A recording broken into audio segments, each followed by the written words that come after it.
ત્યારે એક મહત્વના સમાચાર ઉપર કરીશું નજર। દિલ્હી બ્લાસ્ટને લઈ ગુપ્ત એજન્સીઓના રિપોર્ટમાં અત્યાર સુધીનો સૌથી ચોંકાવનારો ખુલાસો થયો છે। ગુપ્ત એજન્સીઓના રિપોર્ટમાં અત્યાર સુધી એ વાતનો ખુલાસો થયો છે કે સ્લીપર સેલ પણ આ સમયે સક્રિય હતા જ્યારે બ્લાસ્ટ થયો। गुप्त एजेंसीओ मुजब स्लीपर सेल सक्रिय थया हता। दिल्ही, गुजरात, यूपी અને મહારાષ્ટ્રમાં સ્લીપર સેલ સક્રિય થયા હતા અને એ જ સ્લીપર સેલ પાકિસ્તાનથી હેન્ડલ થઈ રહ્યા હતા।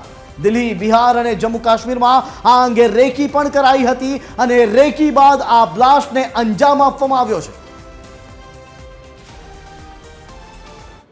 આ મામલે વિસ્તારથી વાત કરવા માટે संवाददाता वैभव जोड़ाई रहा है। सीधा जईशु दिल्ही वैभव पास। वैभव, अभी तक का यह सबसे बड़ा खुलासा है कि स्लीपर सेल एक्टिव हुए हैं और इसके ऊपर हमने परसों ही इशारा करा था जब हम आपसे बात कर रहे थे। आपने इस बात पर भी इशारा करा था कि शायद स्लीपर सेल एक्टिव हो सकते हैं और ये पूरी वारदात जो है वो स्लीपर सेल के जरिए ही इस पूरी वारदात को अंजाम दिया गया है। इस वक्त क्या है ज्यादा खबरें? जी वैभव। बिल्कुल जय, देखिए लगातार जिस तरह से जब ये 10 तारीख को 10 नवंबर को जो ब्लास्ट हुआ था लाल किले के सामने, तो ऐसी स्थिति में उम्मीद यही जताई जा रही थी क्योंकि एजेंसियों की भी निगरानी कहीं ना कहीं स्लीपर सेल को लेकर थी।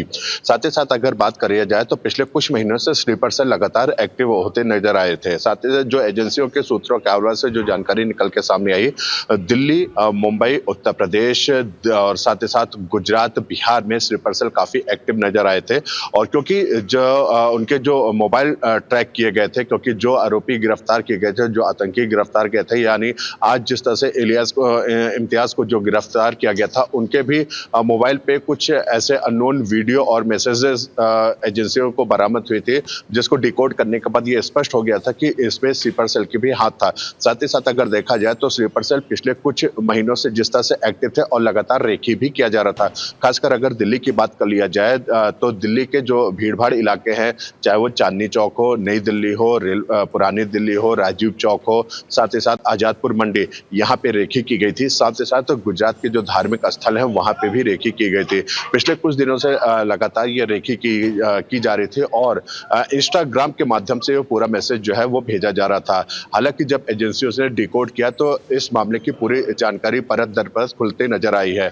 तो वहीं अगर देखा जाए तो इस पे भी जो क्योंकि अब जो 5:30 बजे से सीडीएस की बैठक चल रही थी, जिसमें प्रधानमंत्री मोदी खुद एजेंसियों के साथ जानकारी शेयर कर रहे थे, यानी ये कह लिया जाए एजेंसीज के जो अधिकारी हैं वो प्रधानमंत्री मोदी को पूरी जानकारी शेयर कर रहे थे। और इसमें जब स्लीपर सेल का नाम आया तो कहीं ना कहीं ये पहले से, क्योंकि उसमें एनएसए चीफ अजीत डोभाल भी मौजूद थे और एनआईए की भी जो जानकारी निकल के सामने आया, एनआईए, आईबी और रॉ ने जो एजेंसी ने जो रिपोर्ट सबमिट की थी उसमें स्लीपर सेल का भी नाम आया था। साथ ही साथ अगर देखा जाए तो सबसे ज्यादा स्लीपर सेल पिछले कुछ सालों की अगर बात कर लिया जाए, यानी 2011 में जब ब्लास्ट हुआ था या फिर पुलवामा हमला हुआ था, तो ऐसी स्थिति में भी स्लीपर सेल का एक्टिव हुआ था। यानी आप इससे पहले भी देखिए जब दिल्ली में सीरिया ब्लास्ट हुआ था उसमें भी स्लीपर सेल एक्टिव हुए थे। कहीं ना कहीं जिस तरह से स्लीपर सेल लगातार एक्टिव हुआ है और इसका पूरा जो हैंडलिंग है, यानी जो इनको हैंडल कर रहा था वो पाकिस्तान की तरफ से किया जा रहा था,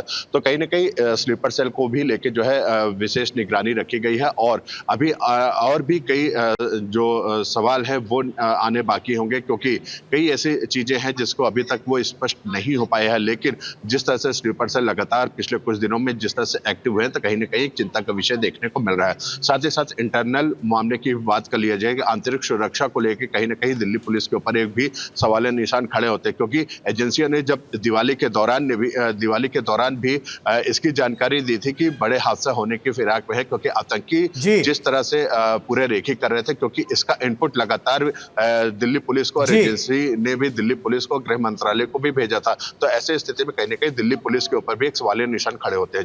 जी धन्यवाद वैभव पूरी जानकारी देने के लिए। तो फरी एक वखत स्लीपर सेल नेटवर्क एक्टिव थયું હોય हाल एम प्रतीत થઈ રહ્યું છે, કારણ કે જે પ્રકારે રિપોર્ટમાં ખુલાસો થયો છે આ ખુલાસો ડરાવનારો છે, કારણ કે સ્લીપર સેલ નેટવર્ક એ સ્લીપર સેલ કોઈ પણ હોઈ શકે છે, તમારી બાજુમાં બેસેલો વ્યક્તિ પણ હોઈ શકે છે, પછી તમે બસમાં હો કે તમે ટ્રેનમાં હો।